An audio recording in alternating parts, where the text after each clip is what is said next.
All right, let's part two of HeartSpeak Level 1, July 2025. Okay, go. Okay, so I did 2 sessions, my homework. And so what I did was whether I started with emotions or started with another family of emotions, I basically did two at the same time. Oh, So it, like we did yesterday, we started with urges and then we asked ourselves, were there other emotions coming up from the first family of emotions?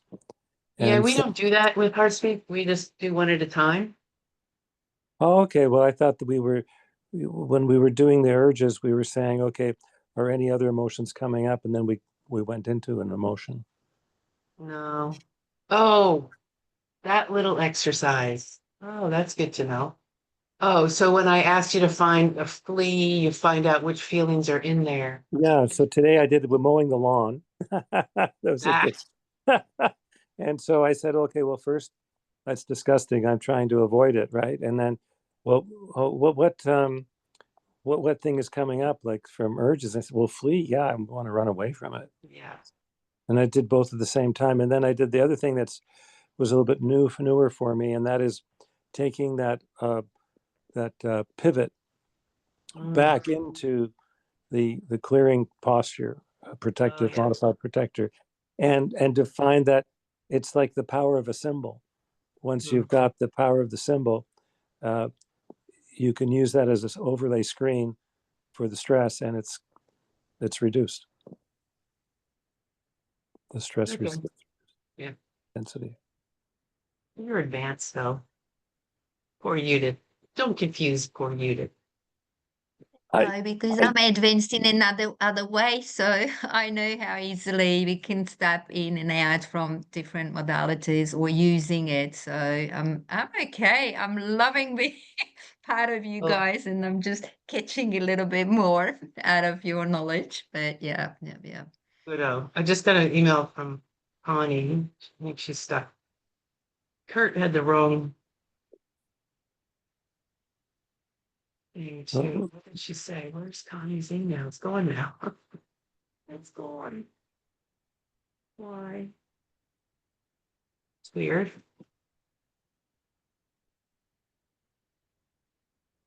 She just sent me an email and now it's disappeared. Junk? Mhm. I like having everything on one page with the balanced and unbalanced emotion.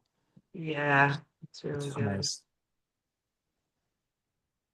both on the flow chart and on the verbiage. Yeah.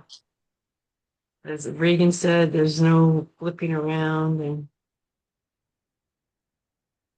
And I really appreciate. I have it's my homework to go through those video links, oh yeah, it's good stuff. Excuse me. and especially you have some interviews, I guess, with Ledoux and Ekman. Oh, Mm. yeah.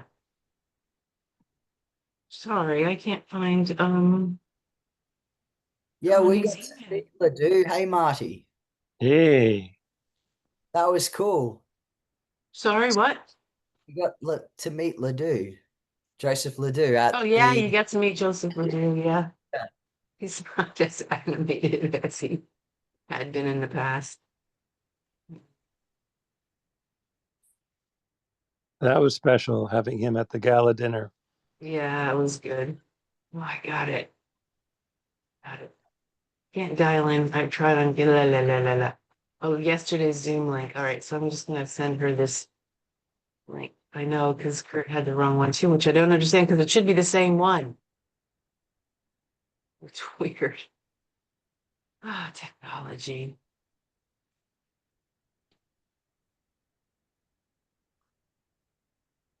Copy link.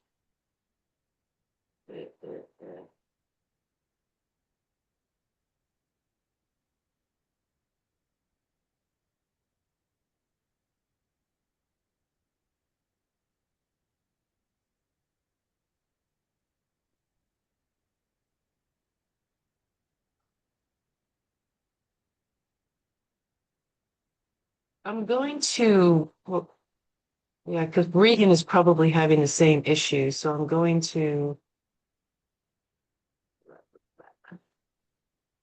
I'm gonna, Kurt, can you send this to Regan somehow from yours, just so it's someone else that's doing it? Yeah, no worries. I'll post something in the chat. This is the link. Okay. Where's the chat now? Oh, here. Does Connie need it too? Yeah. Is that Do you have Connie and do you have Connie's details? I got her on Messenger and Facebook, yeah. Oh, perfect. Okay, there it is. No worries. I'm on it. Thank you. And who else You have was? sent it to us. So I received the Yeah, I updated know. email. Yeah, I know, So but sometimes people don't read emails. And could you ask Connie, Kurt, to send it on to Debbie in case she needs it? I did send it to everyone this morning, just in case. We have Edith, Rose, Regan, Marty, Connie, Debbie, and Val. Okay. Kurt, you're not on that. Are you on there? Kurt, you're not on there. But you're on. But you're on.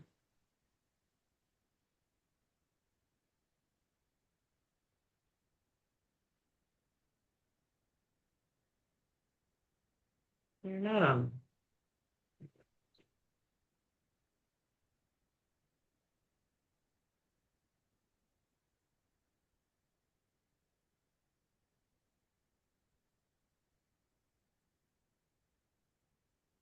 So today I have good internet, and now everyone else is sort of like, "Oh, I can't get in." but they can watch Recording, yeah. the recorded one. Right, We are lucky. recording. We are Can recording. happen. I just forgot about that.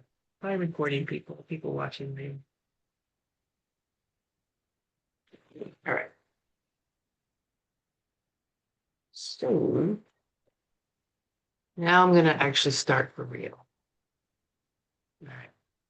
So this is the halfway. And I just want to touch again on rating the intensity.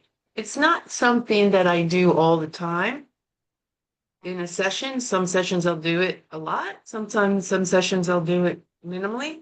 Depends on the person, depends on what's going on. But I think it's really useful for educating the patient to, they can say, oh, actually, I do feel better. It helps. And normally we use a 0 to 10 scale, but if it's a really like big issue, I'll amp it up to 0 to 100. Like if there's a lot, if it's a really intense situation.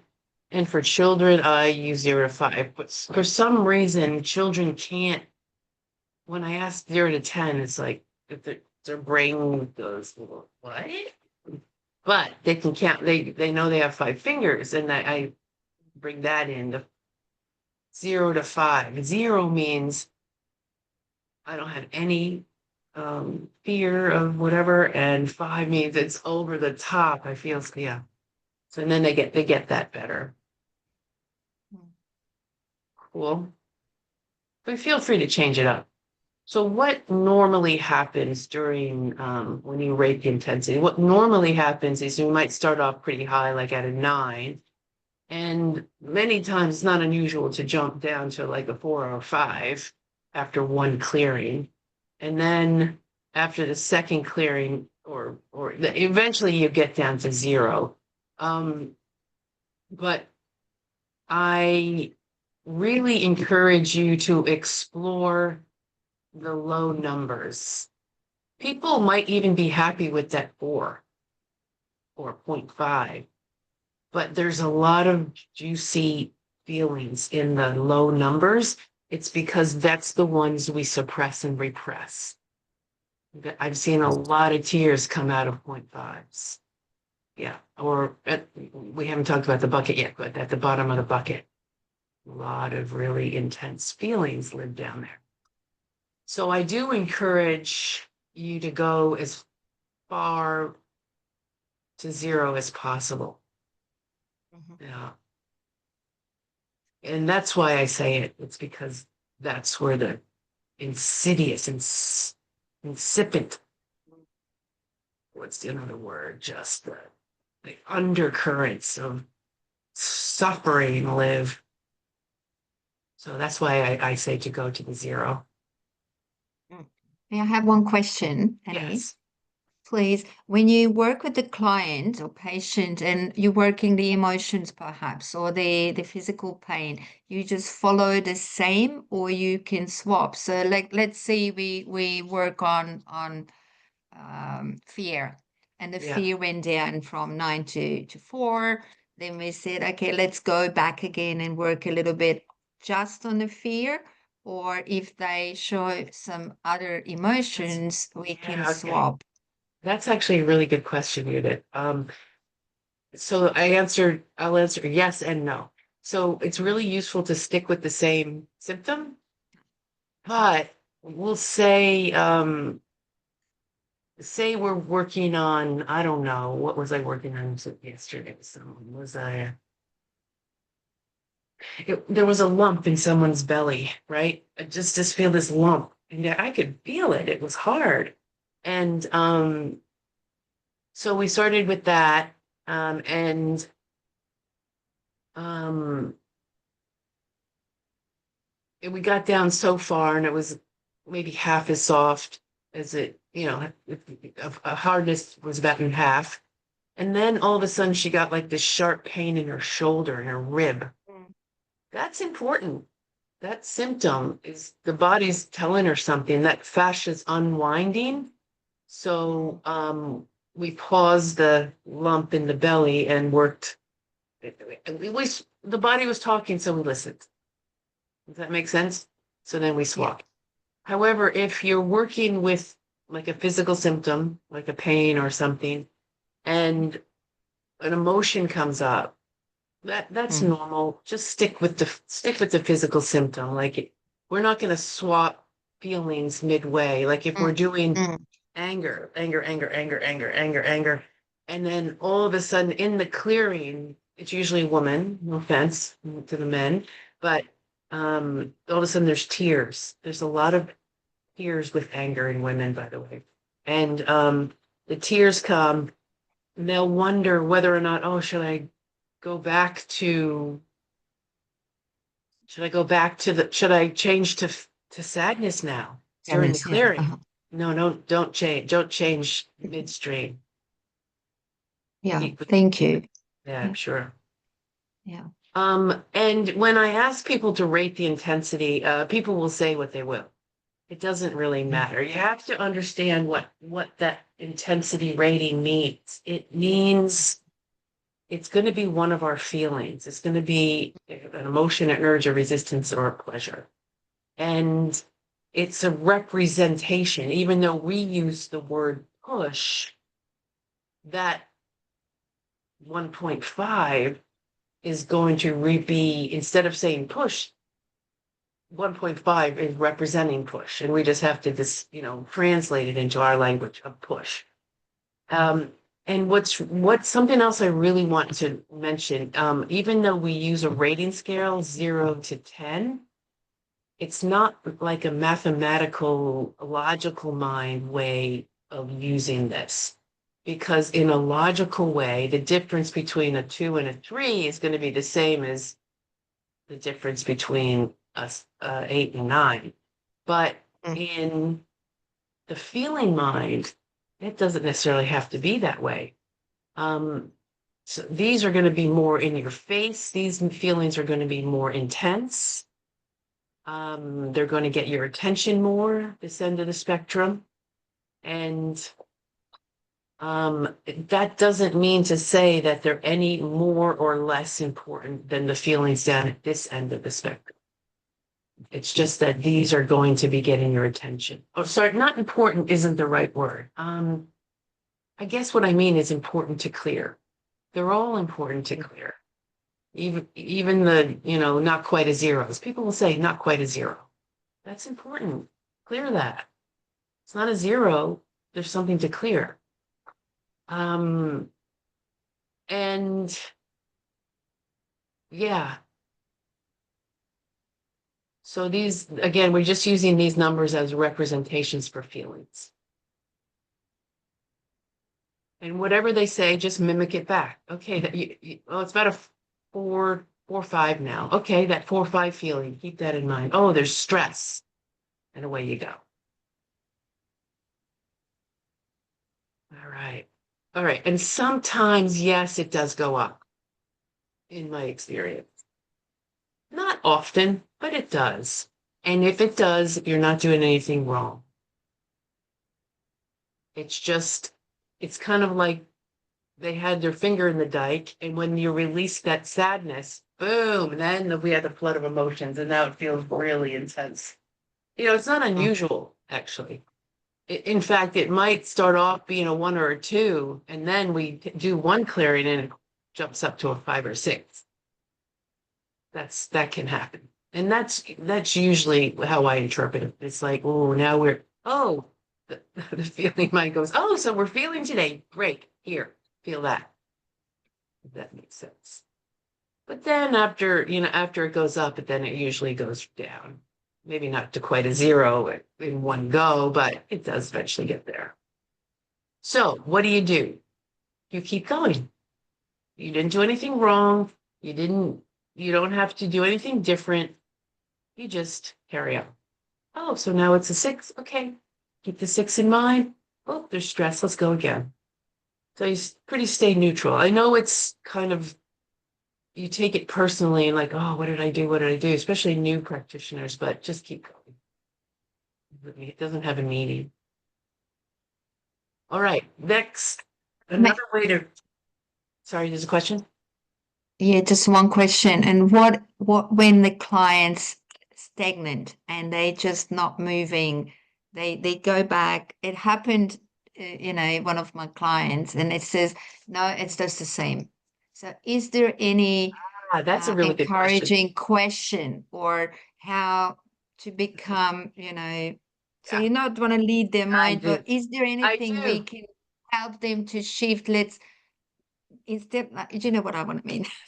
So a couple things. I remember this distinctly happening early in my HeartSpeak career.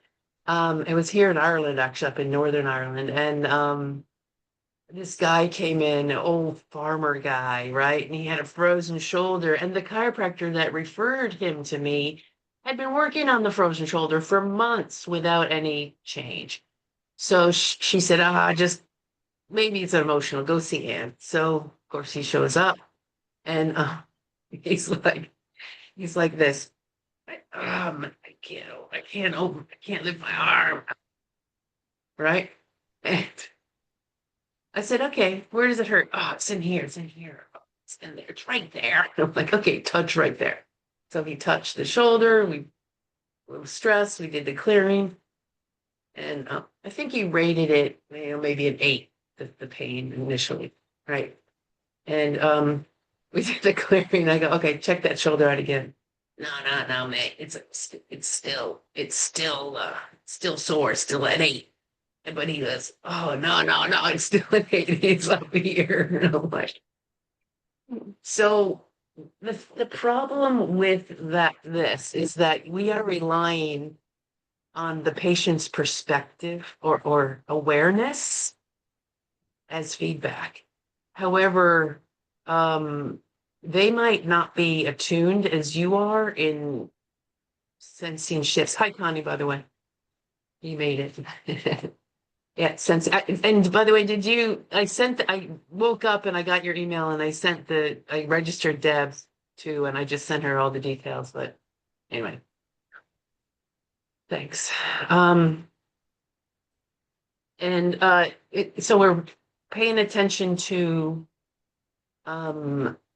say they may not be paying attention to the finer shifts than you, so that you can feel. So it's easy to get flustered, like, oh, it didn't work.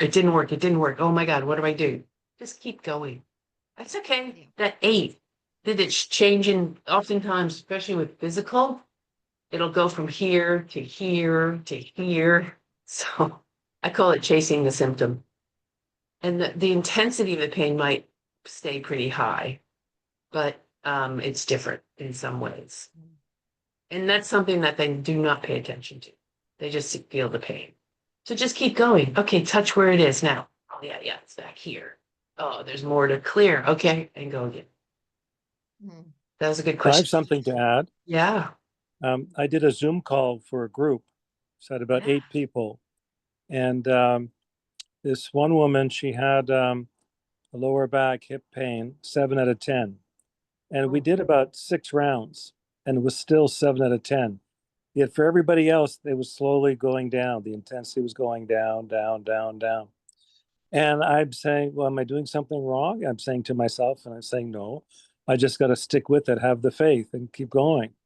And then we're finishing up, and I think it was when I said, okay, we've done this enough. We're going to finish with the last round, even if you're still at a 1 or something.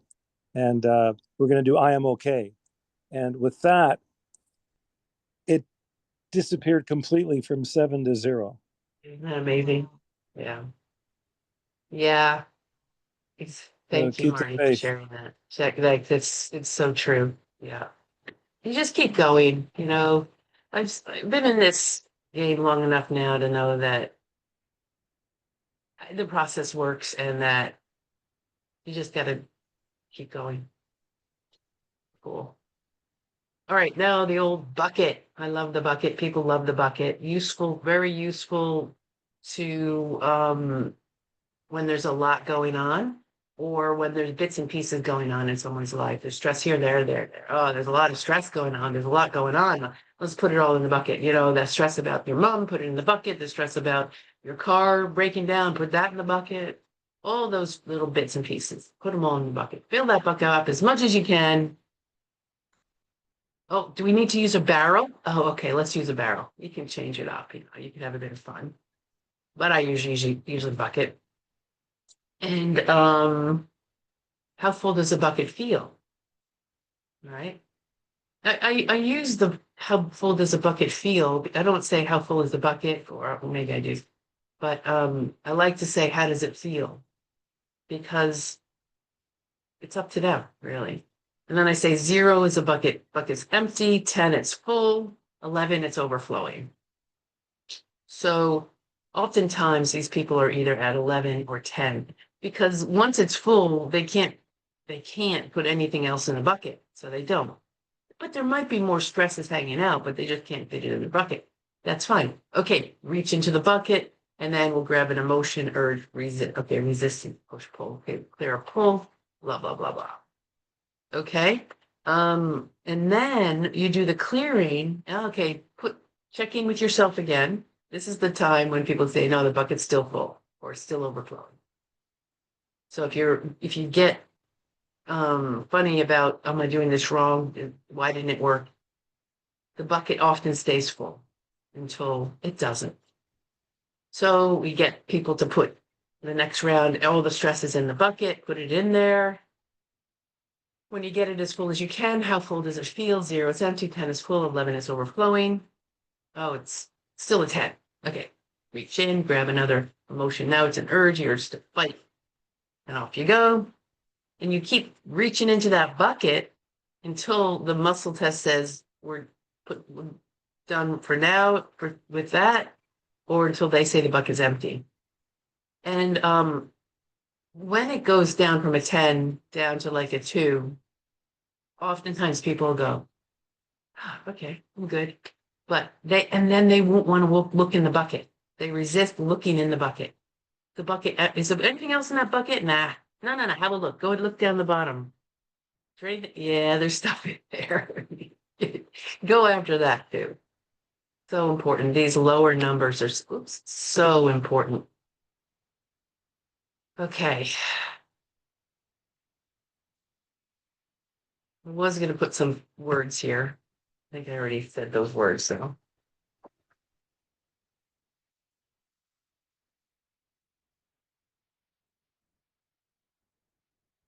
Yeah, sure.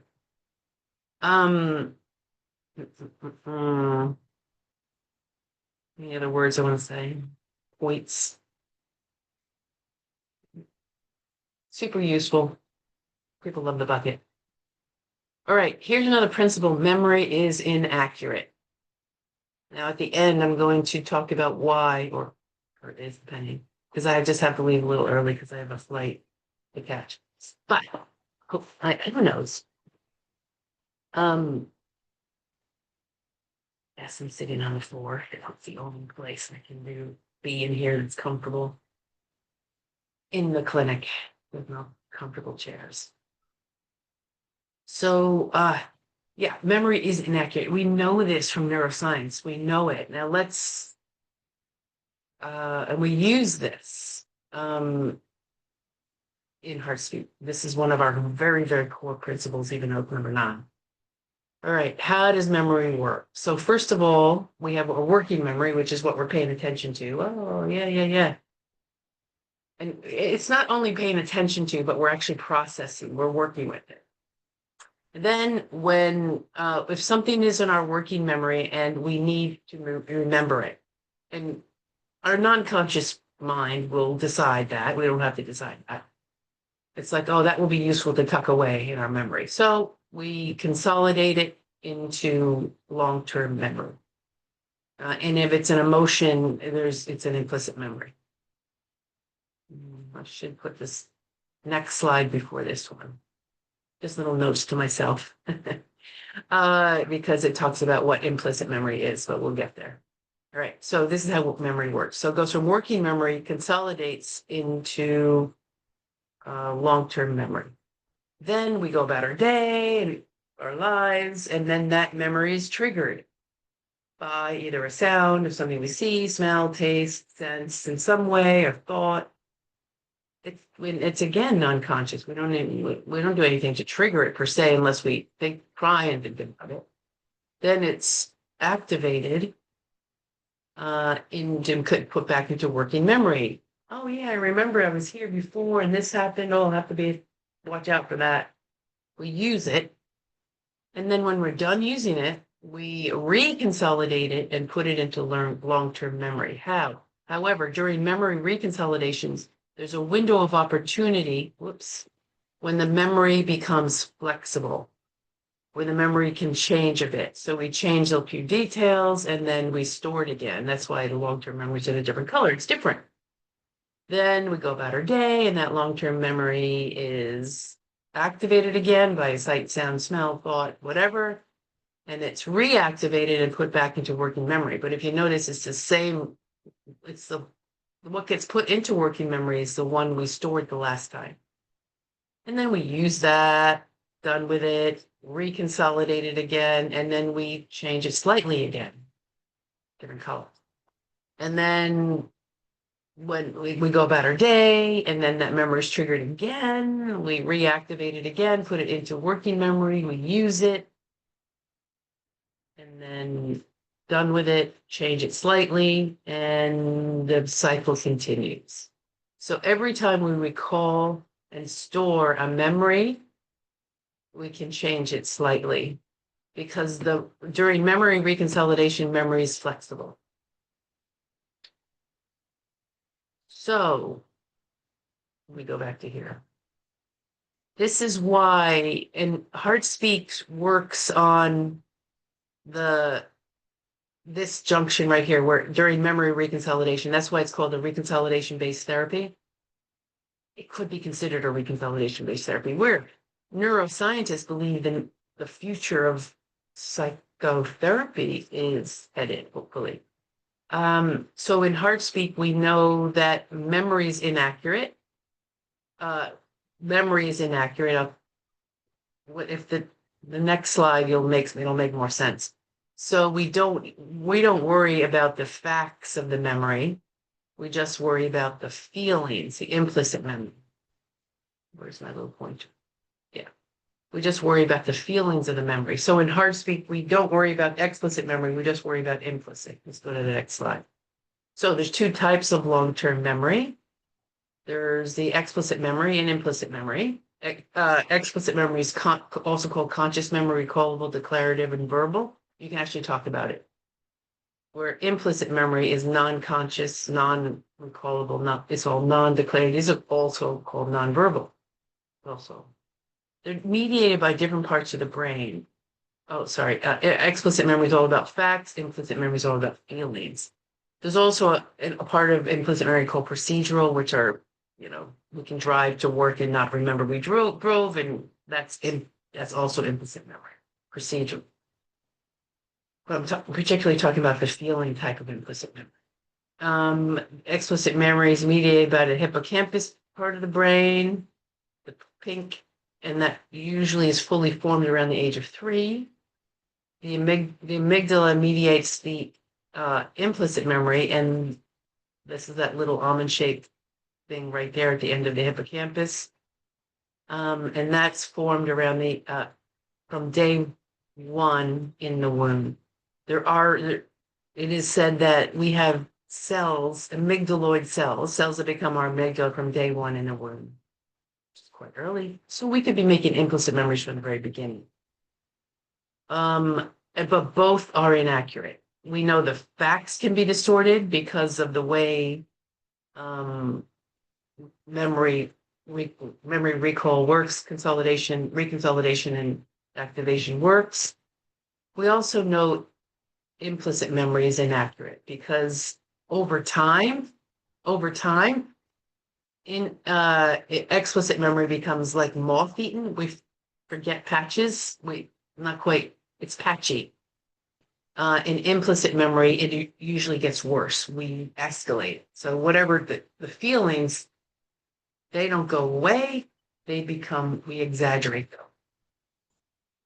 But we know both types of memory are inaccurate. And that's what we use in HeartSpeak. The fact that they're inaccurate, we don't use the facts. We don't care what the sadness is about. We don't care why we're angry, who we're angry at. Not important. Just get angry. Use implicit memory. Yeah. All right. So that's why we care about memory, basically. It's because of the reconsolidation part of it. All right. So I'm just going to stop sharing here for a minute. I just want to see if everyone's on board with the... Hi, Debbie. Good to see you. Everyone is okay with... Hello. You good?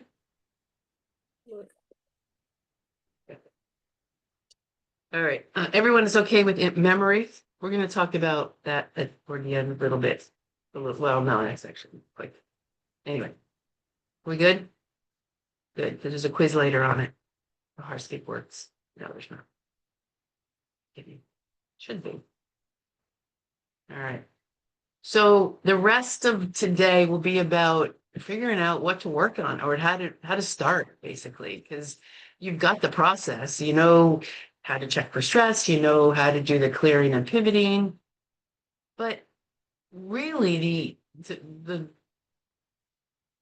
of HeartSpeak is about what can I use it for?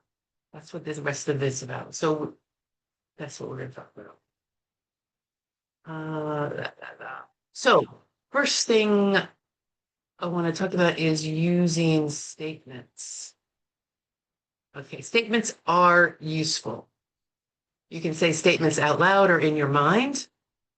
I prefer out loud. There is a little caveat with using statements, though. Language is actually it comes from the temporal lobe up here. And that's part of your thinking brain, the little cortex. That's why dogs and cats can't talk. It's because they don't have that part of their brain. They don't have the thinking mind like we do. So it is engaging the thinking mind when you use statements. However, it is still useful. And one of the reasons why I think the muscle testing, and I did my PhD on muscle testing, I think muscle testing works, is super important to processes like HeartSpeak, is because I think what muscle testing does is it allows you access to your feeling mind without having to be filtered through your temporal through the language centers of your cortex. So it gives this feeling mind a voice. Does that make sense? All right. So, although super useful, it's very useful for the logically minded. You know those accountants in the group, you know, the ones that are very logical, that have a little bit of hard time accessing their feelings, or maybe cut off from their feelings. Go right to statements. But if you're going to start with statements, make sure that you turn the statement into a feeling. So what I would usually do is I'd say, okay, say, you know, I'm okay with my boss, right? No, let's use, I'm good enough. So when I ask someone to say, I'm good enough, it's not, they usually say it to me at first. I said, no, don't say it to me. Tell the universe. You want the universe. You're instructing the universe that you're good enough. You're telling it, I'm good enough. So that's the thing I say. No, tell the universe. And then, okay, now muscle test. And then, okay, say it again. So the muscle test means there's stress on it. It doesn't mean it's true or false. It just means that there's stress that we can clear. That's another thing I say. And say it again and listen to how it sounds in your ears and how it feels inside. By doing that, they have their interoception will get to practice. They can work on feeling their feelings. So it's a practice thing too. And they will feel a difference. So turn the statement into a feeling by listening to it and feeling it. And then you do the clearing and then say it again. No, not to me, but to the universe. And then they'll say it and they can hear the difference. Oftentimes the tone will be lower because when there's stress in the voice, right, Connie, it goes higher or it cuts out. So it goes lower. So the vocal cords relax and it will ring truer. It'll be easier to say. Oftentimes there might be a drop in pitch or a drop in something, but they'll be able to hear the difference. It's also very useful for people new to HeartSpeak. It's easy to start with statements, but just don't only do statements because I think they're the surface, scratching the surface, and that's fine. I throw statements in, that's fine, but go deeper too. Questions on statements. We're going to practice this. Yeah, play shop. So cool. Okay. So if you look at your flow chart, there's statements there. There's also the feeling of there. And I think this is maybe the most powerful way to start HeartSpeak. It might be the deepest too, because it doesn't involve the thinking mind. It doesn't get filtered by the thinking mind. So let's take the example of being good enough again. So some of the approaches that I would take for the feeling of being good enough is anything that's stopping you from being good enough, put it in the bucket. You could put all those feelings in the bucket. But also look for the feeling of being good enough. Bring the feeling of being good enough to mind and then test for stress. Oh, there's stress. Okay. Remember how that felt. Okay. The feeling of being good enough, because we're going to come back to it, see if there's a difference. And really, it can be used with any feeling. I should finish that thought. And then do the clearing and then ask them to look for the feeling of being good enough again. Does that feel easier, more neutral? That kind of thing. And it can be used with any feeling. As long as you can turn something into a feeling, you can go look for the feeling of it. Whether it's a physical symptoms are feeling. Feel the feeling of the back pain, the feeling of the knee pain, the feeling of the upset stomach, the feeling of the dizziness, feeling of fatigue, etc. You could also work on if people want to work on an emotional symptom, we can, the feeling of being anxious about that interview, right? The feeling of being, um, hating your job, the feeling of the hating. Okay. That you can work on that. You can work on behavioral symptoms. And we'll talk about those particularly in a moment later. But the behavioral symptoms are the feeling of wanting to do the behavior, like not wanting to mow the lawn, right, Marty? The feeling of not wanting to mow the lawn. The feeling of wanting to take a drink, that kind of thing. What else? So we have physical symptoms, emotional symptoms, behavioral symptoms, and relational symptoms. Yeah. So you could, the feeling of being with your husband, the feeling of, when you're in the car, me and my husband used to fight in the car all the time. We used to hate it. The feeling of being in the car with your husband, that's for stress, that kind of thing. It's actually really just easy and simple and elegant as long as people can drop into the feeling of. Any questions there with that? Pretty straightforward. Cool. All right, then there's another way to go in, and that's the consider. Now, consider is not think about, because that's here. I think it's different. It's a different approach. Now, in French, when Valerie was translating all this into French, I would explain to her what I meant by consider, or whatever we were trying to translate.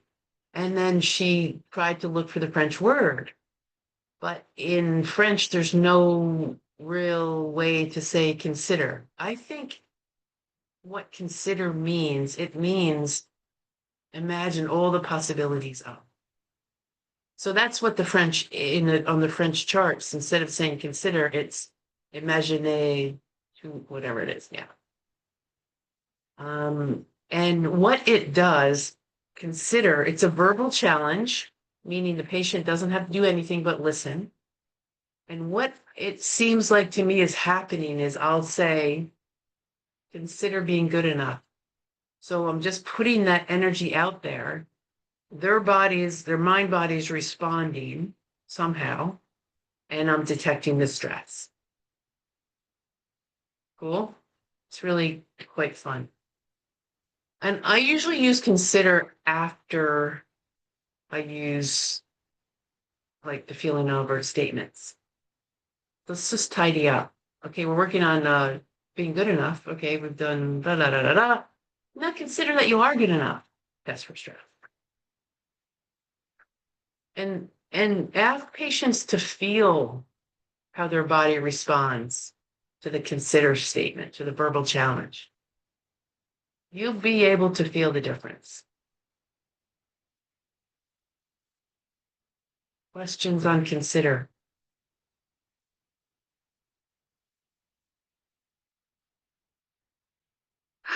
Okay, so thank you for that. That was a big insight. Okay, good. All the possibilities. Super. Back. All right, so we've just reviewed this box here. We've started off with touching and testing and rating the intensity.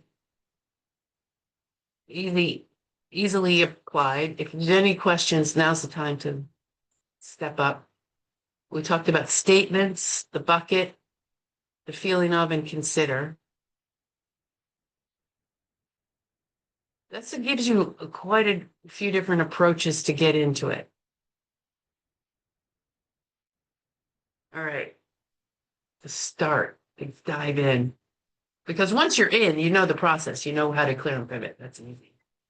I have a question. When you do with the feeling of, uh, do you often go to the rating the intensity? That's a really good question, Marty. And sometimes yes, sometimes no. If I'm sensing it quite intense, yes, I will. And then if I sense that they need to feel the difference, if they need to tap into, okay, well, it is different, then I will. Cool. I don't like cold tea or coffee, so I'm going to drink my tea. I've got one question, if that's okay. How you explain it, it's my logical mind. You Yeah. said touch and test, rate and intensity. Statement goes bucket, and the feeling of consider. But is there any other way? So if like touch and test also could go to the bucket for me. Oh, are you talking about physical symptoms? Yeah. Yeah, because you're a counselor, you're not going to touch someone, right? Yeah, Right. so I'm just wondering the process. So Yeah. if you know we decide to work on a touch and test, so Yeah. then So rate get the the patient to intensity. touch. Oh, there's a Yeah, pain in my shoulder here. Touch it, and I'll test from over here. yeah, but You can, how does it relate to the bucket sort of method? oh, it doesn't. It's two different Okay, ways. Yeah. yeah, that's what I So mean. So you're yeah, not so mixing up the yeah. well, normally I don't mix up, but Marty just asked, can I do the feeling of and the intensity? Yeah, you can. Can I do consider and rating the intensity of the reaction? Yeah, you can. I don't usually, but just stick with one. Keep it simple. All right. So the rest, the next is we're going to figure out what kind of things that we can use HeartSpeak on. And you, the more interoceptive you are, the more that you can sense your internal workings, the more you will be able to be aware of your stress responses. And the more things you can put on that list, the more things you can work on.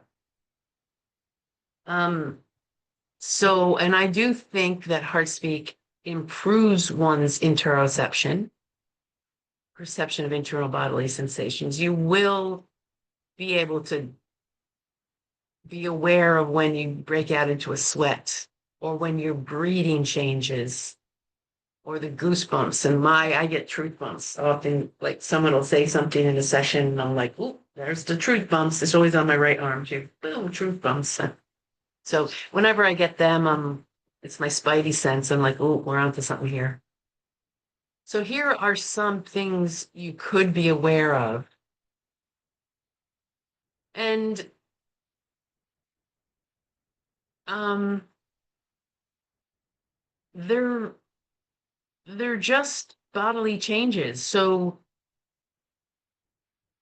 some of them are interesting. Um, so I'm not going to go over them all. Just here's examples, and I'll give some more as well.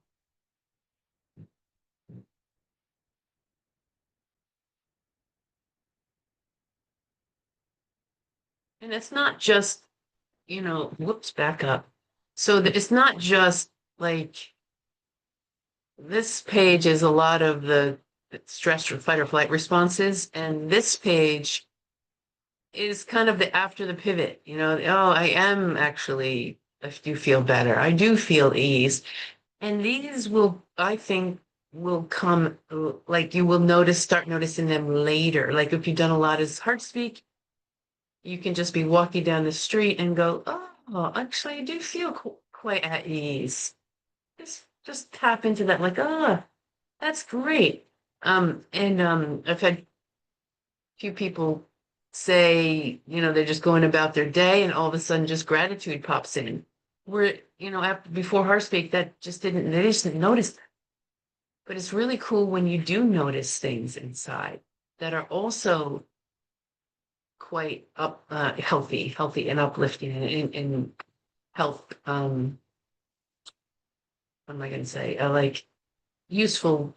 Like this is the states you want to be in. You notice. Yeah.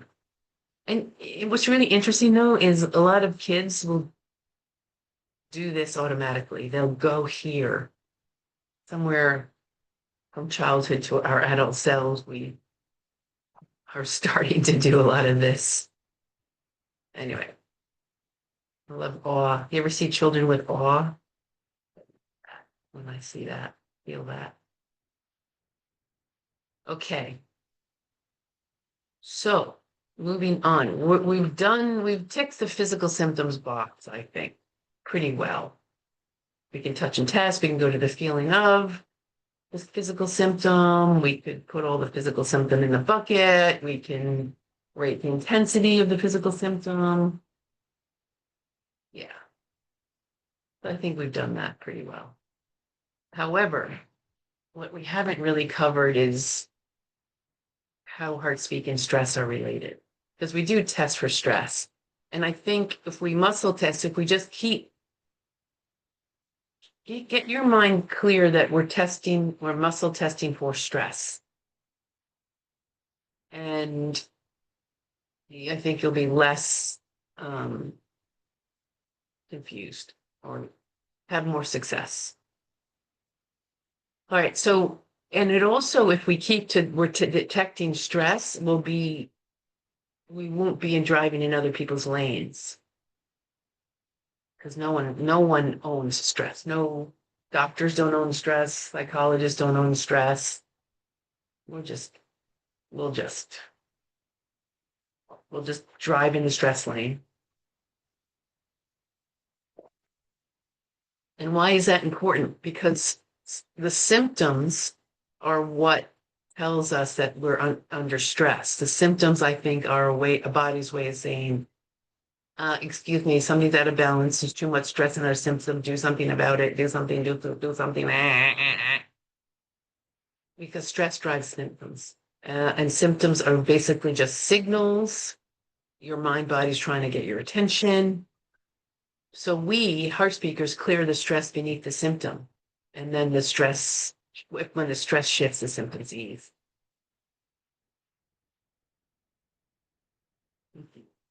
So it was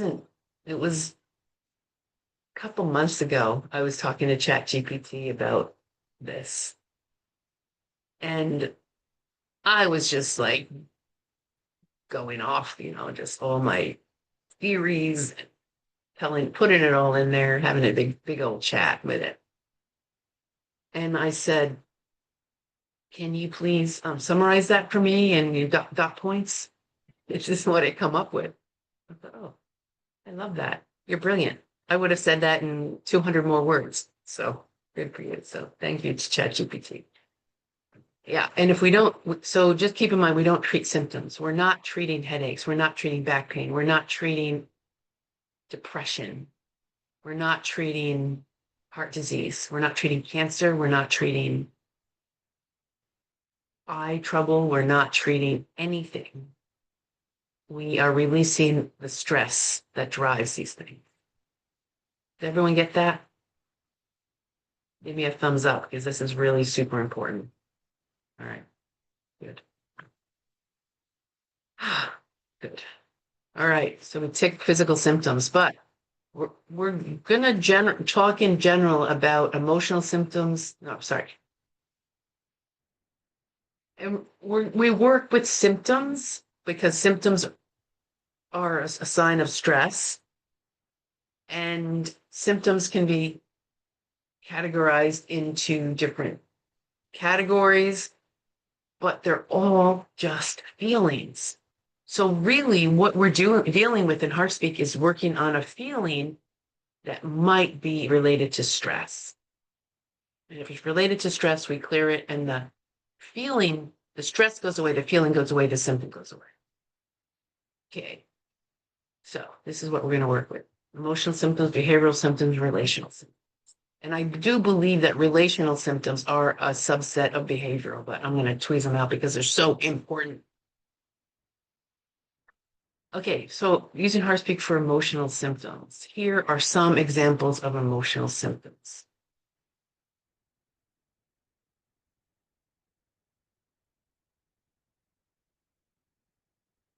Read over that list. And I want to do a demo with someone here that has an emotional symptom. Anyone here have something that they like, oh, that's me. I hate myself, self-loathing, or I'm guilty. Oh, there's so much guilt here in Ireland. It's like so much. I could run a whole clinic here on guilt. In fact, I might do that. Oh, what do you got, Judith? I'm just unmuting. I think I've got a grief or unresolved sadness. Okay, cool. I'm Definitely. gonna stop sharing. Yeah. All right. So let's not, talk about it. Let's just feel it. And can you close your eyes and tap into that grief or unresolved sadness? By the way, we all do. So if you want to jump into this and tag along with Judith, that's fine. Yeah. All right. So I'm going to ask you to rate the grief. So how big does it feel? And Oh, 0 it's means there's none. A nine. Wow. Yeah. Okay. So it's And really, also just close your eyes and just tap into that. Just feel the grief, unresolved sadness. Let's just get an idea of where you feel it, how big it feels, how dense it feels. Is it dense? Is it light? Is it I feel it moving? in my tummy. No, that's okay. I'm It's not asking you to say it. Just right, okay. notice. Just Yep. notice it for Yeah, yourself. okay, cool. Yeah. Mm. All right. Keep it in your mind. And now we got a stress on it. So it's related to an emotion. So fear, anger. Okay. All right. So I'm going to ask you to put your hands in fists, make an angry face. Yeah. And dive into that anger.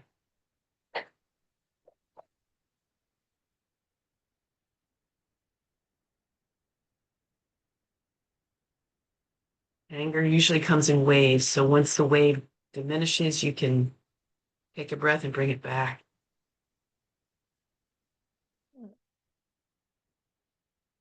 And then open up the front of your body, head back, shoulders back, chest out, and look inside your heart space for a feeling of, I'm going to just send you to curious first on the way to a joy. Open up with curious and then find joy.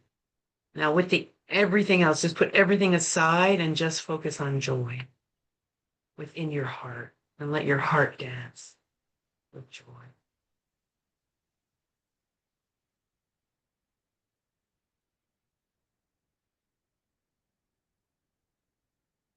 And then turn your attention to that grief or unresolved sadness. Close your eyes and just go check it out. Oh no, you don't have to. You can relax your arms, Judy. Just kind of go interoception. Just go in and just feel it.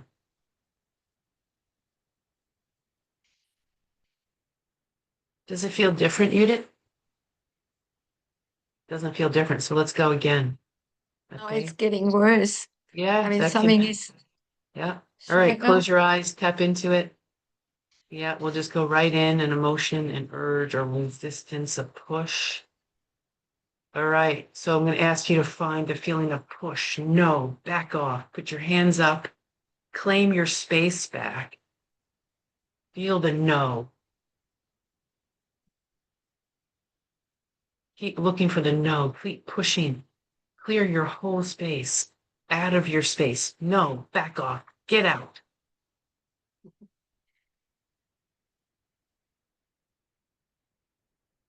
Go back in and look. Spit more. Is anything behind you, over to one side or the other, above you? Claim your whole space all the way around. There you go.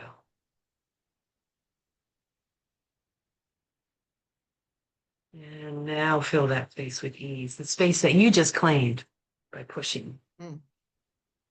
Fill it with ease so you're sitting in ease, and let the ease soak into your soul.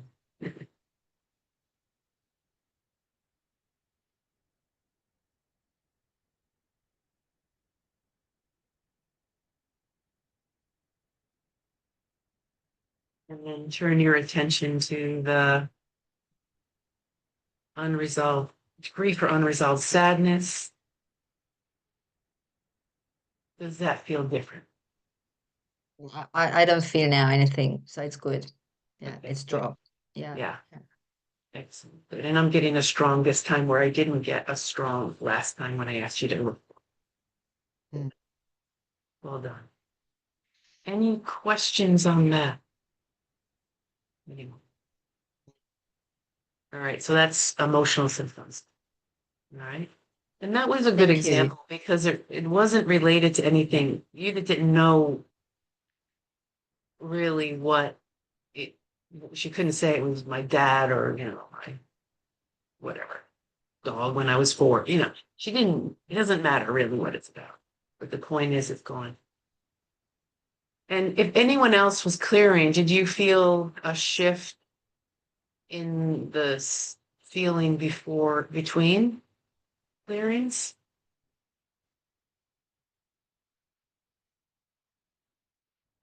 Sometimes they feel it. All right, let's keep going.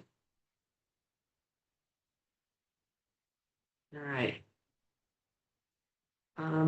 There's nothing really here that I would comment on. Maybe there's no else. I probably wouldn't use the word depression. I'd probably use low or feeling down or blue, just to stay clear of psychology, rules. And I probably wouldn't use anxiety unless they said it. I'd probably use anxiousness if that's not anxiety. I'd also use worry, tension, edginess, stress. Cool. I'm just scanning this list to see how I would approach these different things. Mood swings. How does one approach mood swings? There's quite a lot of bipolar these days. So if someone comes in and says, "Oh, I'm bipolar and I just want to work on that," I'd say, "Oh, so you have mood swings, do you?" "Yeah." "Okay, let's work on those mood swings. Which one do you want to work on first? The highs or the lows?" And so I'd probably use highs and lows. And I just say, "Okay, do you want to work on the lows?" "Okay, so the lows are really low." Okay, that feeling, you could use the low, the same thing as depression, that feeling of being low. And then, of course, you get the old, what does that feel like? Feels like you're in a deep, dark hole. How deep is the hole? How deep does the hole feel? Oh, feels like 20 feet deep. Okay, that 20 feet deep, there's your scale. You don't have to use a rating scale because it feels like you're in a hole. You know that 20 feet deep, the stress, you go through the clearing and ask them again, "Are you still in the hole?" "Yeah, I'm still in the hole." "Well, it's only about 4 feet above my head." "Okay, can you get out?" "Nope." "Okay, you go again." There we go. More, and you keep going until you can get them out of the hole. And then make sure once they're out of the hole, you test for stress, because they've probably been in that hole so long that being out of the hole feels weird and stressful. All right. Mood swings, mania, like the feeling of being that high feeling, that feeling like you're on too much coffee. I've never been manic per se, but I've seen it, and it. I think it feels like I don't know. Does it feel like you're on high on coffee? I don't know. Mhm. Yeah. Any questions here on emotional symptoms? We can all find the emotional symptoms. Okay, good. So what I did a demo. Let's pair up and do a clearing on unwanted emotions on each other. Now I'm gonna ask you to do, yeah, it's good. Do this in let's see, 1, 2, 3, 4, 5. Does one person want to self-clear? And does everyone want to participate first? Okay, good. I'm going to stop sharing. Here's my breakout rooms. Kurt's going to do self-clearing, so I'm going to do 3 rooms. 2 rooms. 2 rooms. Marty and Connie in one room. Kurt is going to try and send you in room 1, but you can just turn your camera off, do your thing. And Debbie and Judith in the other. Debbie, you okay doing clearings? Oh, you're muted. I haven't actually done it for quite some time, so I'm not sure how I'll go. Okay, so why don't I switch it around and put you with Marty? And then I'm going to move Connie with Judith. Just because Marty is more experienced. Or, well, not more. He's just more fresh, we'll say. Connie, I know you're very experienced. Okay. I was with Connie yesterday as well. That's true. That's true.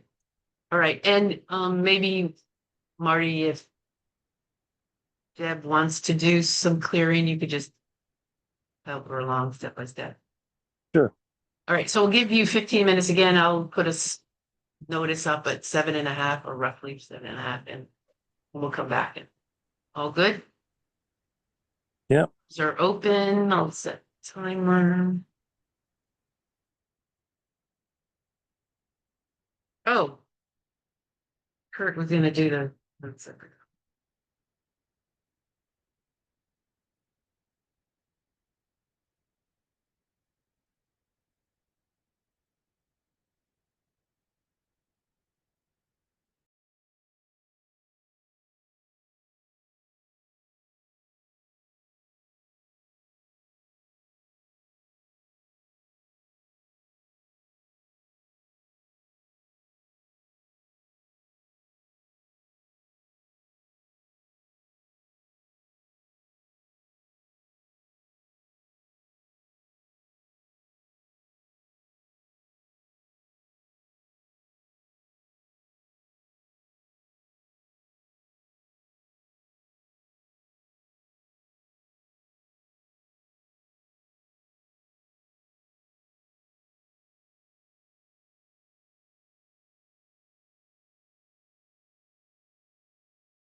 It's okay now. All right, welcome back, and tell me how you went in your workshop, play shop. Yeah, good. Very good. Very intense feelings, with that talking. It's just so amazing. Yeah, good. Mhm. And my How'd you do, voice has Kurt? been so much better today, Anne. It's so good. I can hear it. It Mm. only breaks up every few words. Yeah, yeah. How are you, Kurt? How'd you do? Yeah, good. I went outside, which was nice. Mm. Yeah. Until I got distracted by Bria, who wanted to play donut. Of course she did. And Marty and Debbie, how'd you two pair go? Yeah, good. Marty was a great guide. Thank you. Yeah. Good job. And we All had right. things in common. So we did a session on me, and it also replicated what I did on a self session earlier. And it was both of us, we worked on the pull. And it was just this reminder of holding the tension for 20, 30 seconds. And then when our muscles get fatigued, then it's easier to let go. And then we approach the freedom and welcome the sunshine. Woohoo. Oh, and what was good for me, it was new for me, is that I didn't count on using the number scale. I was listening to the client, and when she said afterwards, Debbie said, the feeling afterwards was that, oh, it's like I can shrug it off. And to me, that was more valuable. We still did, it went from a 3 to much less. Okay, very good. Yeah. Very good. Cool. All right. Next is behavioral symptoms. Let's break free. All right, here are some examples again. We'll read over them.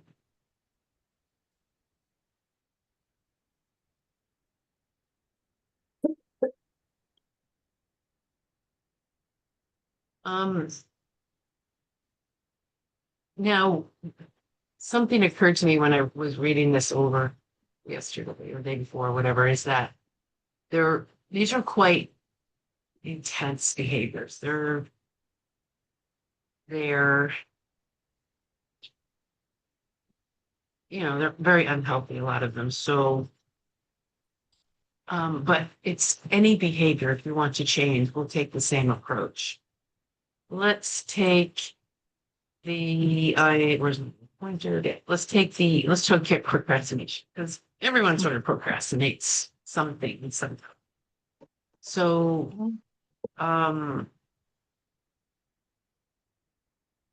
yeah, I put this little here where choosing to do things, which there's always a choice, in it.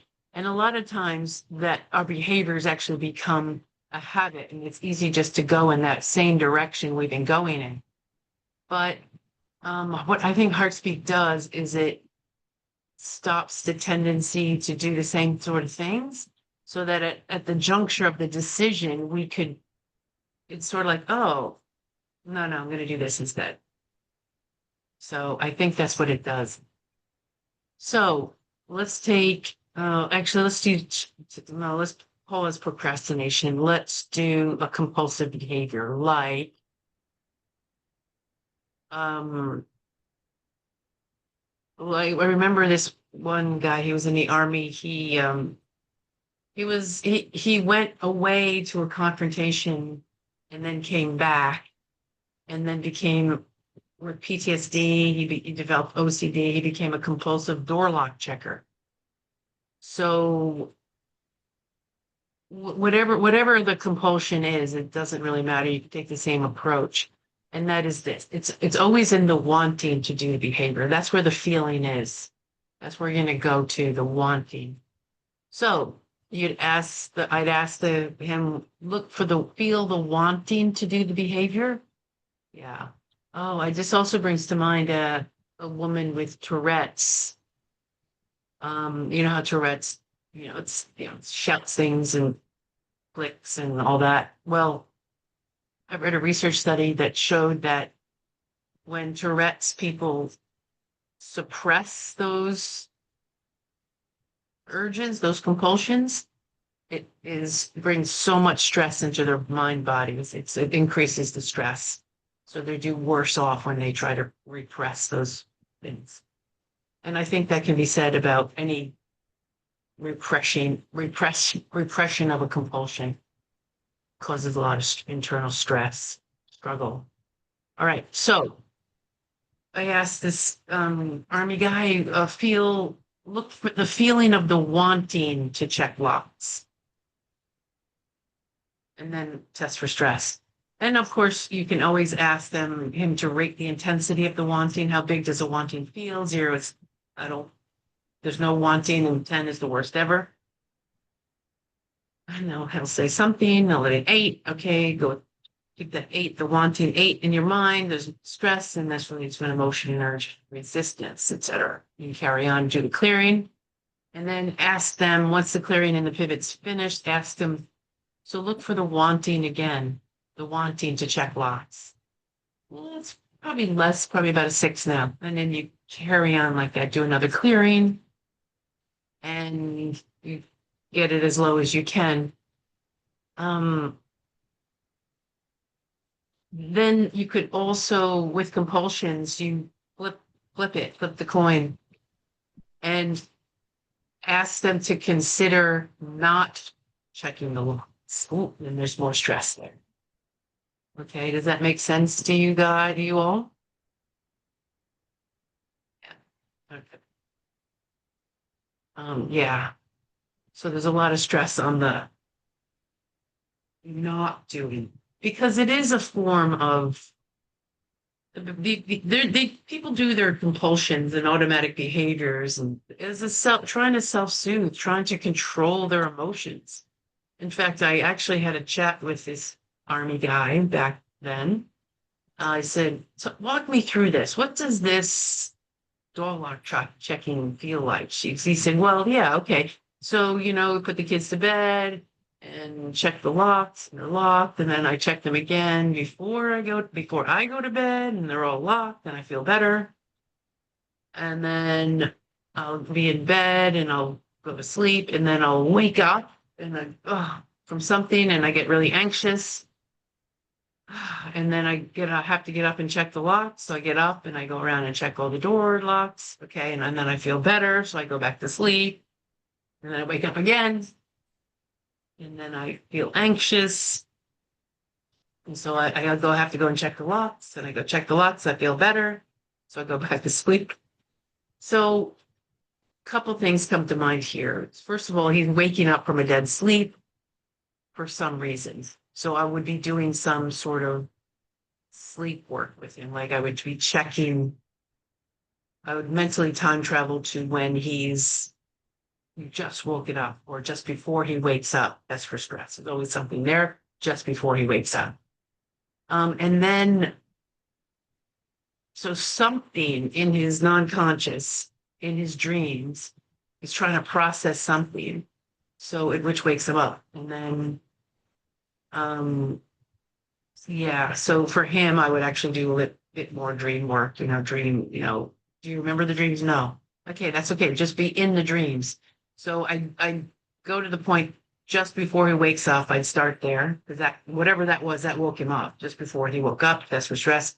Then I would just imagine being in the dream, and his body remembers, mind body remembers. He doesn't have to remember consciously, but his mind body will remember, and we could reduce that. So just imagine, consider being in the dream. Test for stress. Consider being in the dream. Test for stress. Just until it's test strong. This is going a little bit off topic, but I think that's important to work on sleep, dreams. Then as far as his waking compulsion to check locks, yeah, I would just continue to work on the wanting. He's in bed and he woke up, and that feeling builds like, I have to check it, I have to check it, I have to check it.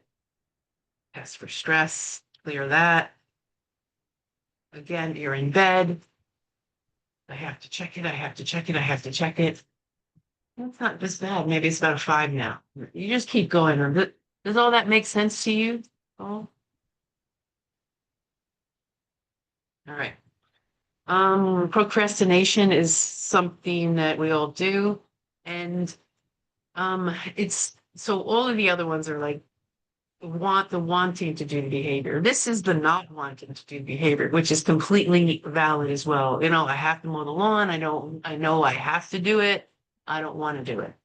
All right. Look for that feeling of not wanting to do it. How big does that feeling feel? 0 to 10. Oh, it's a 20. Okay, go to the 20 feeling. That's for stress. So reduce the feeling of not wanting to do it. Basically, which is the feeling of avoidance, not just wanting to do everything but that. And then once that's reduced, then we flip the coin and just consider mowing the lawn. Oh, to stress the parent as well. So you clear that. And then that feeling of mowing the lawn, that's for stress. And then after the feeling of having mowed the lawn done, that's usually fine. But test it anyway. All right. Another behavior, risk taking. Actually, yeah, that's really important to deal with too. You know, those people that risk taking or impulsive shopping. You know, you're scrolling Facebook and all of a sudden this cool gadget comes on, like, oh, I really want the feeling of wanting buy it. That's for stress. There. Or yeah, having bought it, it's in you've checked out. Shopping cart's empty, you've checked out. That's strong. That's okay. But yeah, you can have a lot of fun with the impulsivenesses and risk-taking behavior. There's something else here in this in behaviors is we know we all know the human doings. They're not beings, they're doings. They're always doing something. They're always busy. So that's a behavior. So what you might want to check with those people is consider doing nothing. That's for stress. Very stressful. For human doings to do nothing is very stressful. Because then things will come up, you know, they don't want to deal with those. Does that make sense for you guys? So it's behaviors, or we can change behaviors if you look at the wanting, not wanting.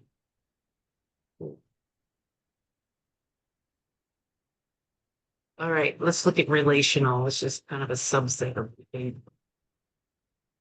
In relational, it's not just intimate relationships, partners, husbands, wives, girlfriends, boyfriends. It is any interaction with any human, any being.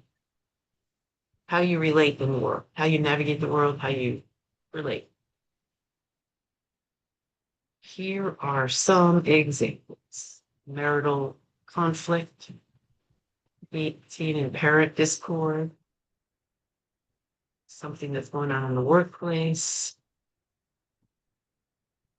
chronic conflict or miscommunication. I've worked with someone who would say that she was always, people took what she said the wrong way all the time,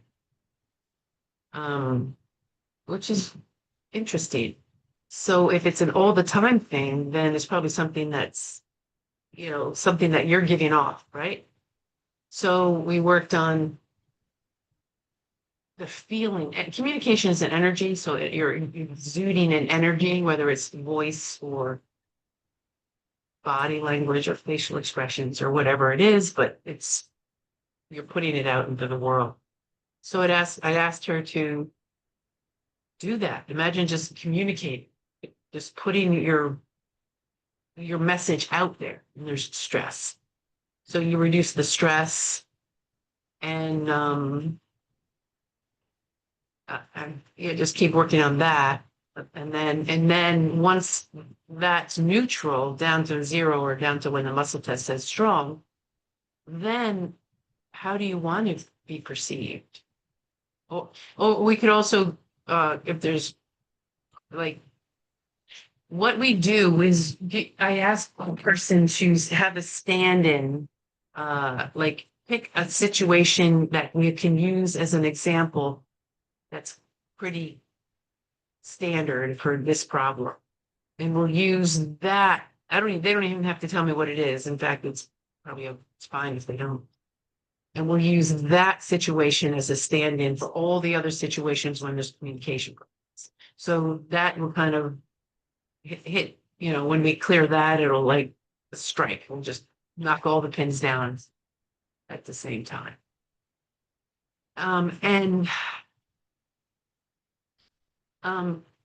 So we'll work on that sort of relationship, that relating, and then it'll take care of the others.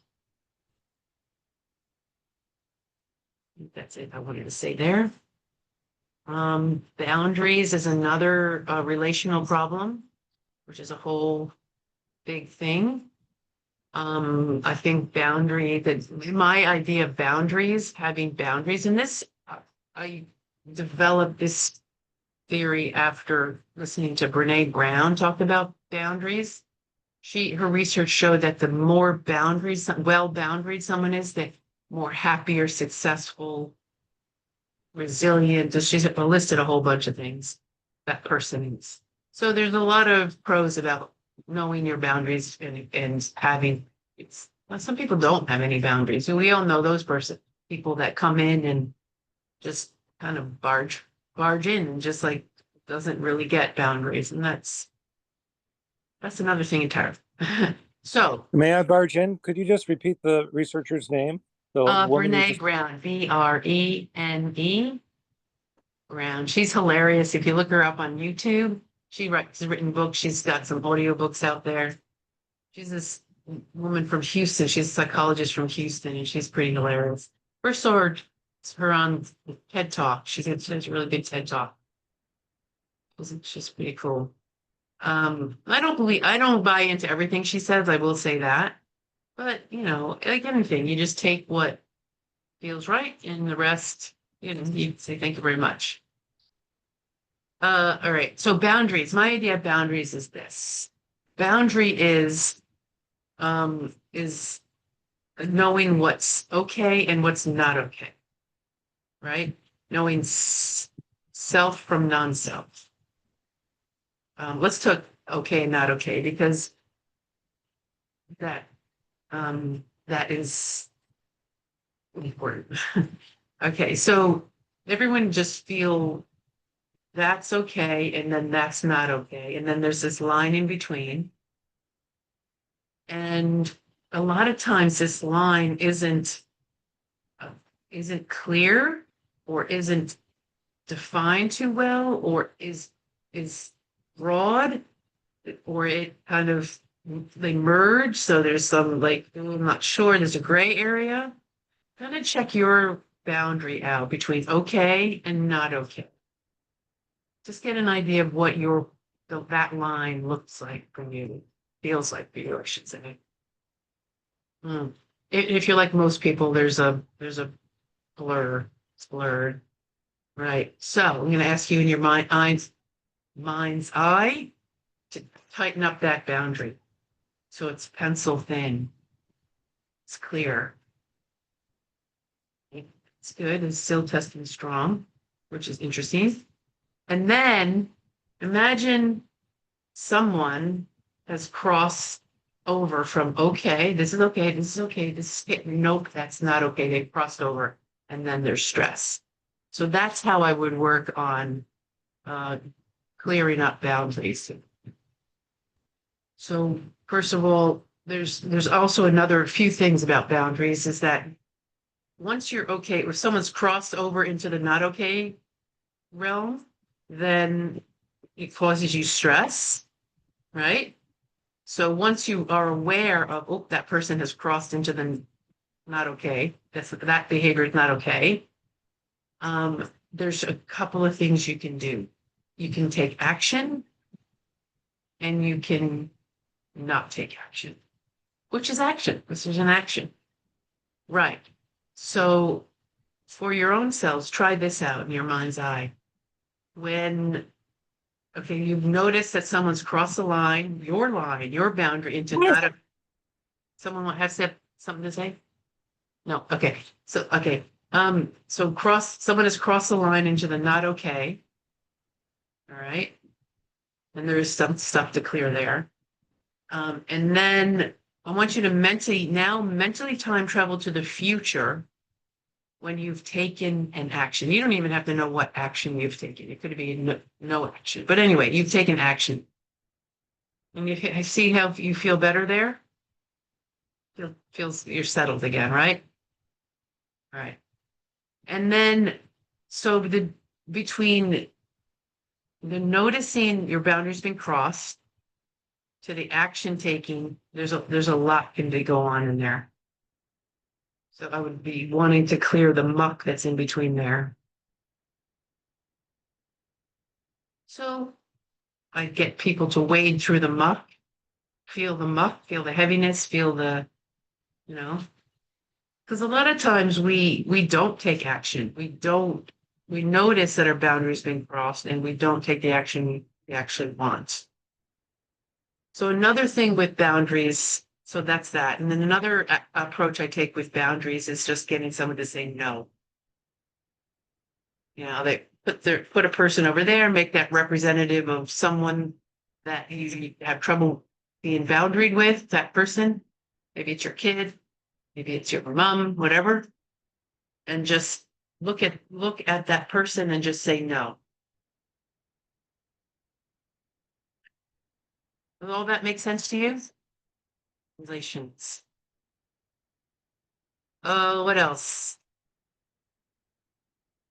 People pleasing. That's a behavior. The wanting to please. The wanting approval. That's for stress. So I'm going kind of fast here. Is this too fast? You will all give me a thumbs up if you're okay.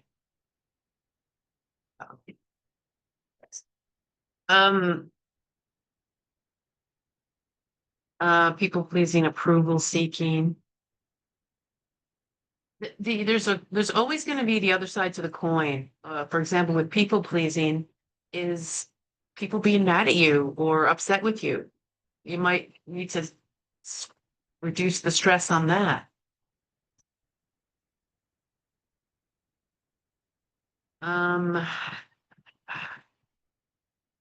Let's take the example also of a marital conflict. And this can be true. You can use this approach with any person, partner, parent, child, whatever. And you basically just bring the person to mind. Test for stress. Bring the person to mind. Test for stress. Bring the person to mind. Test for stress. And you keep clearing. Oh, I should tell you, there's a caveat here that whenever you work on a relationship, the relationship could change. I try to always say that to my patients because it could be different. It could be changed. So they, and they'll say, okay, yeah, I mean, good, bad, or ugly, it will change. Oftentimes it smooths things out, but you never know. So yeah, I always bring a caveat in. Just checking the time because I know we need a break. Oh yeah, soon. All right. So another thing I do, okay, bring the person to mind. Okay, that's strong. Next, say the person's name, just out loud, not to me, but to the universe. Tell the universe. Like Fred. Oh, stress. Okay, Fred. Keep clearing that. And then I'm okay with Fred. Fred's okay with me. I'm okay without Fred. Fred's okay without me. So there's 4 scenarios. That makes sense to you all? All right.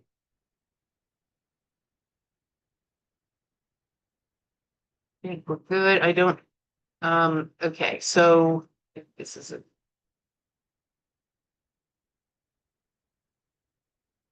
okay, moving on. here's another approach you could use when the symptoms, any of the symptoms we've talked about so far, physical, emotional, behavioral, or relational, if they're not currently happening, you can always use the memory of. You can use your memory. And how to do that is you bring this symptom to mind, whatever kind of symptom it is, you sit with it and try to make it strong, make it real. And then rate the intensity, 0 to 10. And I use the words, how intense does it feel in your memory? It's in the memory that you're feeling the intensity. And then you do the test for stress, do the clearing. And then after the clearing, you say the same thing. Re-rate that memory of that symptom. How big does it feel now in your memory? And oftentimes, if it's in your memory, it clears pretty quickly. That's what I find. And it kind of blows people away, like, oh my God, how can I change we're changing the feeling memory, the implicit feeling memory. And it often feels different straight away to the person. And often people will say it feels farther away, or it feels smaller, or it feels inconsequential. Yeah. New test for stress, of course. This is 0. Are you sure? Just bring that memory to mind. Test for stress. Okay, it's strong. We can go on to the next thing. Super useful because a lot of times what things you want to work on aren't currently happening. And this, you can use this for any symptom. Useful, useful, useful. All right, we'll do this when you get back from. All right, any questions on what we just covered? When we get back, we're going to just do, you can pick and choose physical symptoms, emotional symptoms, behavioral symptoms, relational symptoms. And I encourage you to try not physical, try the others. When we get back, I'll remind you as well. And what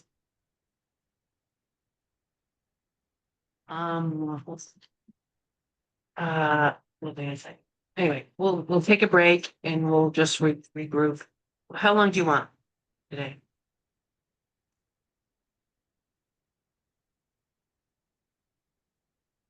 Up to you guys. Someone say something. I can How hear you my feel? husband cooking dinner, so maybe 20 minutes. 20 minutes. Okay, that sounds good. 20 minutes. Yeah. All right, so it's on the top of the hour now, so we'll come back 20 past. Sounds good. All right, Thanks, I'll Anne. pause the recording.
Hey, Deb. Hey, Kurt.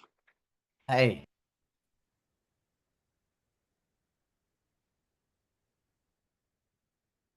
Record.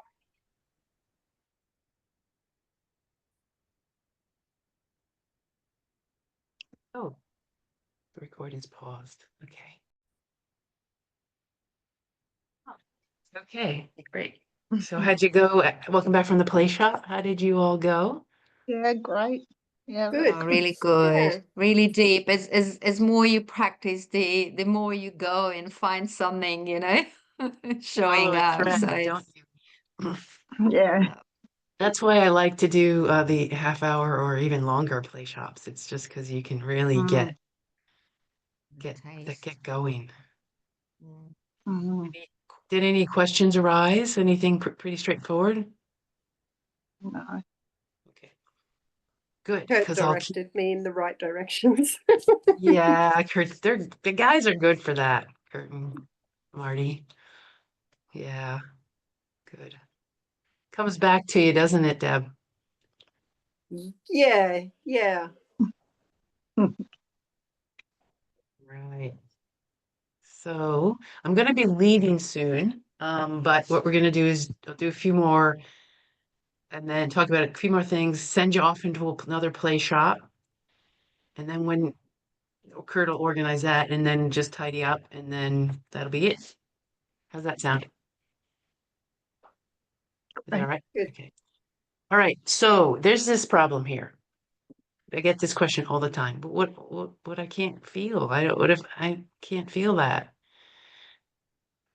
First of all, you can. And the research shows that if you practice, you'll get better. So I find when someone can't feel that it's really helpful to keep encouraging them. People like, oh yeah, you can. You got this, no problem. You're doing well. Keep going. Especially with people that are new. No, there's a lot of uh, encouragement can go a long way. Yeah. Because you got to remember the part that can't feel is usually the little kid inside them. And you know how little kids love encouragement and to be told that they're doing well? Same thing. Got to just let them know that what they're doing is right. Not right. It's fine. All right. So something strategies that you can use. You can use in yourself or with your patients. Stop trying. Don't try so hard.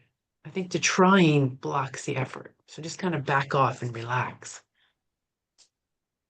And remember to get your face involved. It really helps when, scrunch up your face. And even though you were doing a push and there's no actual facial expression, just scrunch up your face. Oh, use your facial muscles. It really helps get the juices flowing. I use this all the time. Drop into your body. If people are struggling and I feel like they're trying to do it from here, I say drop into your body. Focus on your heart space. Phrases I use all the time. Exaggerated I use sometimes. Uh to be act as if. So it's almost like you have to play act into feeling sad. And for example, sad is a good one, a good example because this is the natural posture someone takes when they're sad. There's also other things that people do when they're sad naturally. Think about a little kid who's sobbing. They shake, they bob up and down. You can try that. You can try to get your physiology involved. That's exaggerating it. And even though you not feeling that way, if you do these things, it will help you feel that feeling. So exaggerate it, amplify it, intensify it. Whatever you do to get your physiology engaged, do that. Breathing, I always use my breath too. It's using your breath, not to calm, but to connect. You can really use your breath to connect to feelings. I'm going to use sadness as an example, but breath will come in to any feeling. Really get that really gets sadness moving. Drop the story. When you're trying to feel something, you get that story going on in your head. It's like da da da da da, those memories. Drop that and just wait for the feeling to emerge.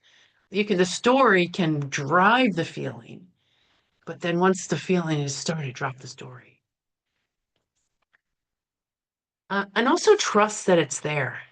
It's there. Just be patient and encourage it to come out. The feeling mind never turns off. It's always there. So trust it's there.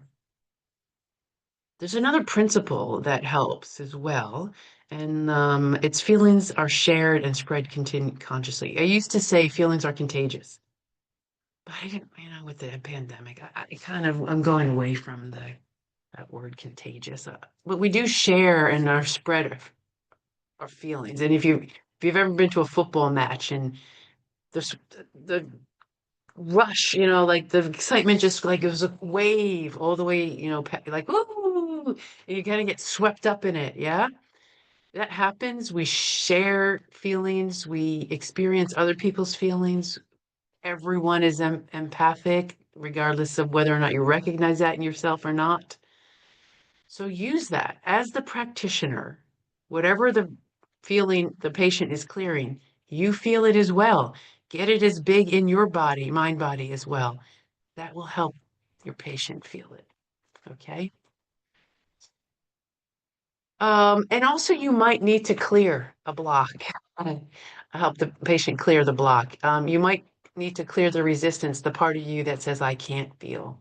Anytime that there's an I can't, there's something to clear. So if someone says, I can't feel, there's something to clear. So you bring the I can't to mind, whatever it is. I can't feel pleasure, or I can't feel joy, or I can't feel sadness or anger. Bring the I can't to mind. Sometimes I rate the intensity, but regardless of whether or not you rate the intensity, remember how hard it was to feel anger. Remember what it felt like. So we're going to come back to that feeling after the clearing. Remember that. And then you clear and pivot as usual, and then try again. Try and feel anger now. Ooh, and then it just goes boom, right up. Okay? So you might have to clear the resistance to the feeling. Questions about that? Anything there? Okay, because we're doing one more play shop. I would do another half hour. And in that half hour, I would like you to follow the threads of the feeling, try different things, do as much as you can. And this is when I will go. There's a few more slides after, and then tidying up. I will get the recordings will be on the cloud, so I'll get that, put that all together. I'll probably do the editing, and then Mia will send it out, the links. And for those of you watching at home, they'll all be coming to you soon. For the repeaters, I will ask for feedback about the new level 1. It's pretty much the same form as we always use, but Kurt's just updated it so we can try it all out. It just gives you about feedback of what you liked, what you didn't like, what you felt was valuable, if there's anything missing, etc. I'd really appreciate that. You will get an email from me soon this week with everything in it, all the bits and pieces. Please read it. Monthly meetup. Is that tomorrow? Yes. Yeah, the monthly meetup's tomorrow. You can still sign up for that. Yeah. And yeah, I think that's it. Are we all good? Okay. So I'll leave you in Kurt's capable hands. I just want to make sure that he's co-host. He should be because he was before. Yes. Yeah. And I'll be around. And if you have any questions, just message me. It's all really good to see everyone. And I'll see you soon. Mwah. Thanks, Anne. Thanks. Safe travels. Okay, so our mission is some more clearings, right? We're getting half an hour. Any special requests for anyone in particular, or just whatever happens? All right. What do you mean, any request? Oh, What do you mean? if there's someone you haven't worked with or someone you'd really Oh, like to okay. work with again or something, but otherwise I will just hit open rooms. All right. Good. Everyone's okay, right? Cool. See you soon. Half an hour. Yeah.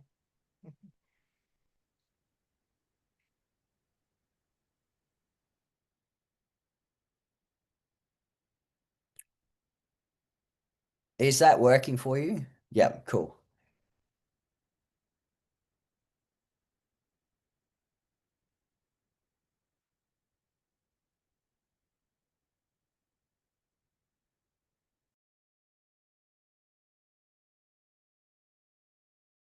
Okay.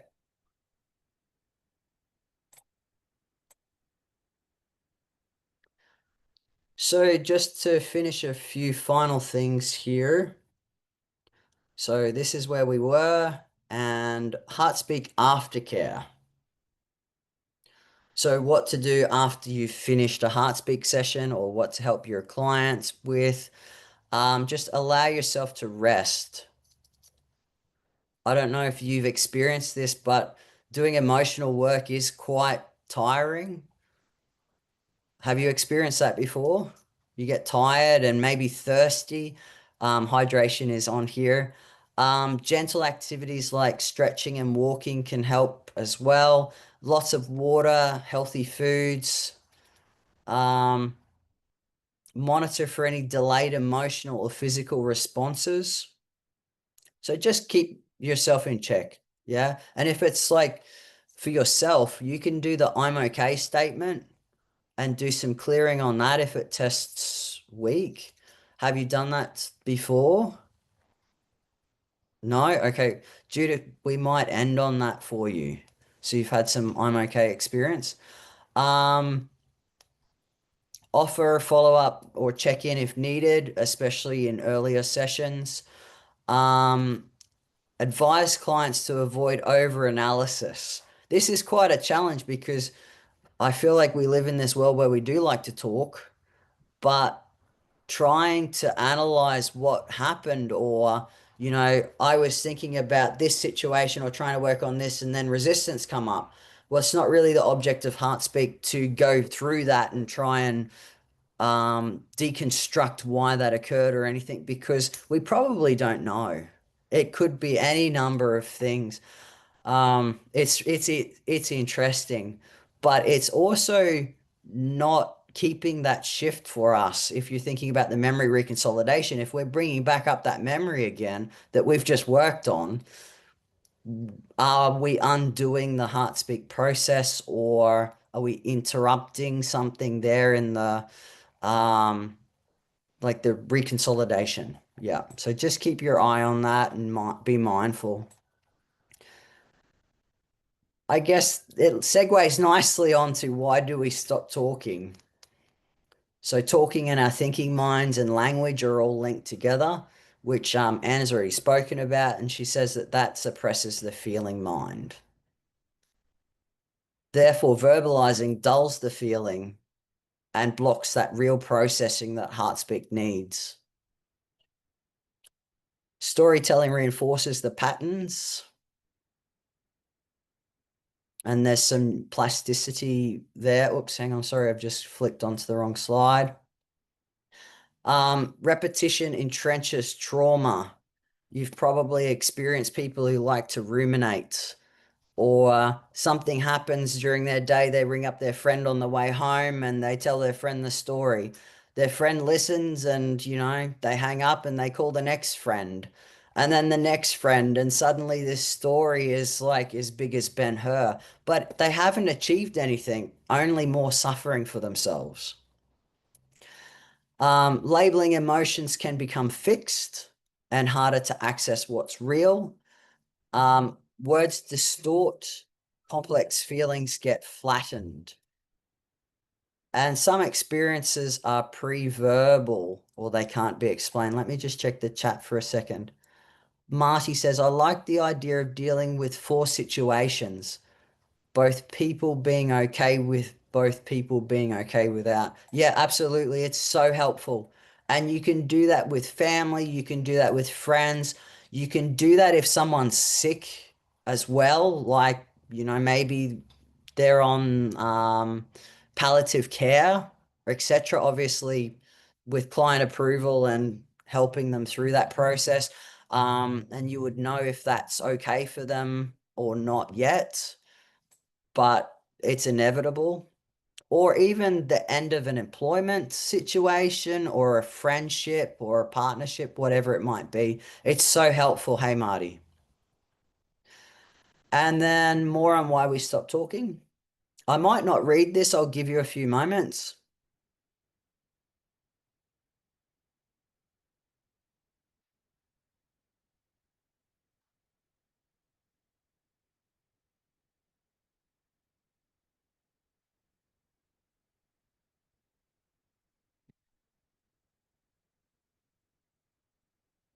You've probably seen a few of these sort of things in your behaviors from the past. I know I have. Any questions?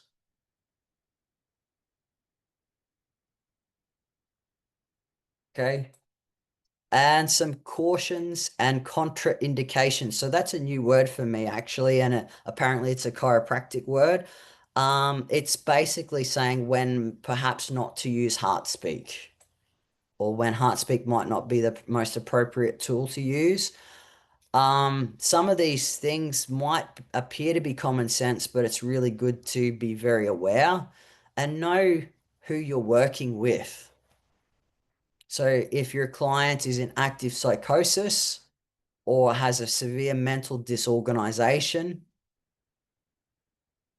or there's dissociation or depersonalization, even acute traumas or active crisis, there's some, just be wary, keep an eye on people. I guess that's part of, like, for counseling, but particularly it's part of that client care. Connie, you work with people too, right? Yeah, yeah, not. I don't think people would come to me in those like states of trauma. Yep. Okay. And I guess if they were, they would have to tell you. I don't know if you'd well, in all the years I've done it, I've never had anyone come to me that I thought was in a state of psychosis or anything like that. Yeah. Great. I mean, there's always a first time, but I would just do their feet then. Yeah. Yes, because you do reflexology. Yeah, Yeah. that's right. Clients must have some interoceptive awareness. What else is really cool about HeartSpeak is, I think Anne had mentioned this earlier as well, is that throughout the process, as you get to grow and be more emotionally flexible, that interoceptive awareness does increase, which is pretty amazing. And then maybe clients might be more inclined to take a self approach, perhaps, to their mental or physical well-being, and maybe learn HeartSpeak for themselves or HeartSpeak Lite. Ensuring informed consent. Okay. And practitioners must offer grounding and containment.